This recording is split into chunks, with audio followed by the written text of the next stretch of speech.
Hi friends, দেখো আজকে কোথায় চলে এসেছি। আজকে চলে এসেছি আমাদের মাঠের পুকুর ছেঁচা হচ্ছে, তাই পুকুরে মাছ ধরতে এসেছি সবাই মিলে। পুকুরে মাছ ধরা হবে। দেখো পুকুরে অনেকটা জল আছে। তার সারা রাত আমার শ্বশুর ছিল, মানে সারা রাত মেশিন চলেছে, আর এখন সকালে একটু জল আছে তাই বন্ধ করে রাখা হয়েছে। মাছ ধরা হবে, দুটো লোক ঠিক করা হয়েছে, জলটা পুরো ছিঁচে নিয়ে তারপর মাছ ধরা হবে।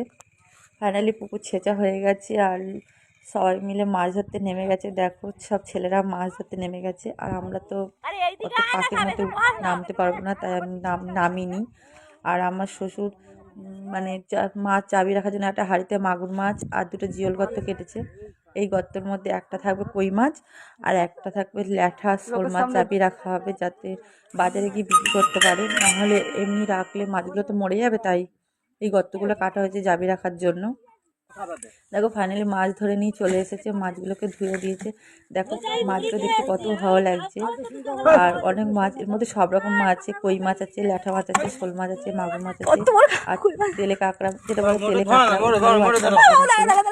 একদম তেলে কাঁকড়া হয়েছে জানো তো। আর একটা কই মাছ দেখো আমি তুলে নিয়েছি হাতে। আর কতগুলো মোচা হয়েছে, মোচাগুলো নিয়ে নিয়েছি। আর বড় বড় শোল মাছ, ল্যাঠা মাছ, অনেক কিছু মাছ হয়েছে আমাদের। আর এখনো মাছ ধরা চলছে, এখনো মাছ ধরা শেষ হয়নি। মাছ ধরা চলছে, মাছ সব ধরে নিয়ে বাড়িতে নিয়ে যাওয়া হবে।